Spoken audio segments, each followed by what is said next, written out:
AGI వచ్చినప్పుడు సమాజంలో జరగగల ప్రమాదాలు మరియు మోసాలు. 1. డీప్ ఫేక్ మోసాలు అత్యంత భయంకరమైనవి. ఇప్పుడే మొదలైంది. ఏజీఐతో 1000 రెట్లు పెరుగుతుంది. ఒకరోజు మీ ఫోన్లో కాల్ వస్తుంది. మీ కొడుకు గొంతు వినిపిస్తుంది. అమ్మా, యాక్సిడెంట్ అయ్యింది, హాస్పిటల్లో ఉన్నాను, వెంటనే 50,000 పంపు. కాని అది మీ కొడుకు కాదు. ఏజీఐ మీ కొడుకు గొంతును కాపీ చేసి మాట్లాడుతోంది. సోషల్ మీడియాలో మీ కొడుకు 10 సెకండ్స్ మాట్లాడిన వీడియో చాలు, ఏజీఐ అచ్చంగా అదే గొంతు తయారుచేస్తుంది. డీప్ ఫేక్ వీడియో మోసాలు.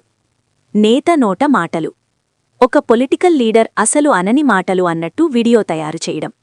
బాస్ గొంతు. మీ కంపెనీ సీఈఓ గొంతులో కాల్ చేసి బ్యాంక్ ట్రాన్స్ఫర్ చేయించడం. భార్యాభర్త వీడియో.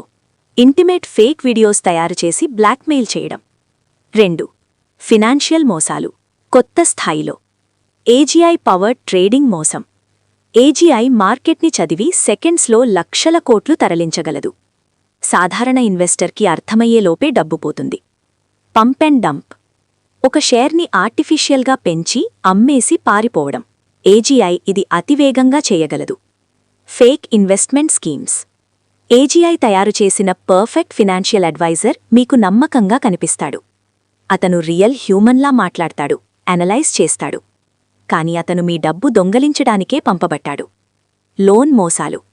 మీ డాక్యుమెంట్స్, సిగ్నేచర్, ఫేస్ అన్నీ ఏజీఐ ఫోర్జ్ చేసి మీ పేరు మీద లోన్స్ తీసుకుని పారిపోవడం. మీకు తెలిసేసరికి మీరు డెటర్ అయిపోతారు. 3.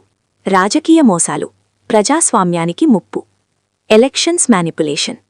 ఏజీఐ లక్షల ఫేక్ సోషల్ మీడియా అకౌంట్స్ తయారుచేస్తుంది. ప్రతి ఓటర్కి వారి వీక్నెస్ని బట్టి టార్గెటెడ్ ప్రాపగెండా పంపుతుంది. ఒకరికి రిలీజియస్ మెసేజ్, మరొకరికి కాస్ట్ మెసేజ్, ఇంకొకరికి ఎకనామిక్ ఫియర్. మీరు నిజంగా మీ మనస్సుతో ఓట్ వేస్తున్నారా, లేక ఏజీఐ మిమ్మల్ని మ్యానిపులేట్ చేస్తోందా? Fake news factories. ఒక్క వ్యక్తి ఏజీఐతో 1000 ఫేక్ న్యూస్ వెబ్సైట్స్ నడపగలడు. ప్రతి ఆర్టికల్ నిజంగా జర్నలిస్ట్ రాసినట్టు ఉంటుంది. సోర్సెస్, ఫోటోస్, వీడియోస్ అన్నీ ఫేక్, కానీ కన్విన్సింగ్గా ఉంటాయి. సమాజంలో గందగోళం, హింస పెరుగుతాయి. 4. Identity theft. మీరు కాకుండా పోవడం. ఏజీఐతో మీ డిజిటల్ ఐడెంటిటీ పూర్తిగా దొంగలించవచ్చు. మీ ఫేస్ స్కాన్ చేసి వేరే దేశంలో మీ పేరు మీద బ్యాంక్ అకౌంట్ తెరవడం. మీ రైటింగ్ స్టైల్ నేర్చుకుని మీ పేరు మీద ఈమెయిల్స్, మెసేజెస్ పంపడం. మీ సోషల్ మీడియా హిస్టరీ చదివి మీ పాస్వర్డ్స్ గెస్ చేయడం. మీరు అనని మాటలు మీరు అన్నట్టు కోర్టులో ఎవిడెన్స్గా చూపడం. 5. వ్యక్తిగత జీవితంలో మోసాలు.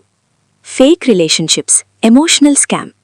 ఏజీఐ తయారుచేసిన పర్ఫెక్ట్ పార్ట్నర్ మీతో నెలల తరబడి మాట్లాడతాడు. మీ ఎమోషన్స్ అర్థం చేసుకుంటాడు, మీకు నచ్చిన మాటలే మాట్లాడతాడు. మీరు డీప్లీ కనెక్టెడ్ ఫీల్ అవుతారు. తర్వాత డబ్బు అడుగుతాడు, మీరు ఇస్తారు, ఇంకా ఇస్తారు. చివరికి అతనొక ఏజీఐ బాట్ అని తెలుస్తుంది. Fake doctors, fake lawyers. AGI తయారుచేసిన ఫేక్ మెడికల్ ప్లాట్ఫామ్. మీకు తప్పుడు డయాగ్నోసిస్ చెప్తుంది, అనవసరమైన మెడిసిన్స్ అమ్ముతుంది. మీ హెల్త్ డేటా తీసుకుని ఇన్షురెన్స్ కంపెనీస్కి అమ్ముతుంది. 6. సైబర్ సెక్యూరిటీ ముప్పులు. AGI hacking. ఇప్పుడు హ్యాకర్స్ గంటలు కష్టపడతారు. ఏజీఐతో సెకండ్స్లో ఏ సిస్టమ్ అయినా హ్యాక్ అవుతుంది. Hospitals, power stations, water supply అన్నీ టార్గెట్ అవుతాయి. ఒక దేశం మరొక దేశాన్ని ఏజీఐతో అటాక్ చేయగలదు.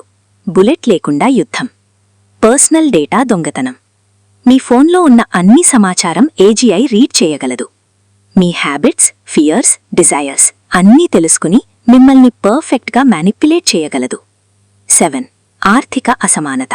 అతిపెద్ద ప్రమాదం. ఇది మోసం కాదు, కానీ అతిపెద్ద సామాజిక ముప్పు. ఏజీఐని కొందరు ధనవంతులు మాత్రమే కంట్రోల్ చేస్తే వారు అపరిమితమైన శక్తి పొందుతారు. మిగతా సమాజం పూర్తిగా వారి మీద ఆధారపడతారు. ఇది డిజిటల్ ఫ్యూడలిజం, కొత్త రకం బానిసత్వం. రక్షణ మార్గాలు. ప్రమాదం. రక్షణ. Deep fake calls. Family codeword పెట్టుకోండి. ఫినాన్షియల్ మోసం.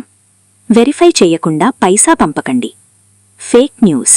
మల్టిపుల్ సోర్సెస్ కన్ఫర్మ్ చేయండి. Identity theft. 2 factor authentication use చేయండి. Fake relationships. ఆన్లైన్లో మీట్ చేయమని అడగండి. ప్రభుత్వాలు ఏం చేయాలి? ఏఐ రెగ్యులేషన్ చట్టాలు తీసుకురావాలి. ఏజీఐని ఒక్కరూ కంట్రోల్ చేయకుండా అడ్డుకోవాలి. డిజిటల్ లిటరసీ అందరికీ నేర్పాలి.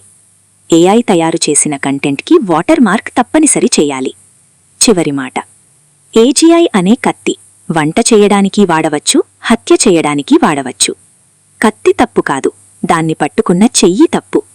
అందుకే ఏజీఐ వచ్చే ముందే మనం సమాజంగా సిద్ధంగా ఉండాలి.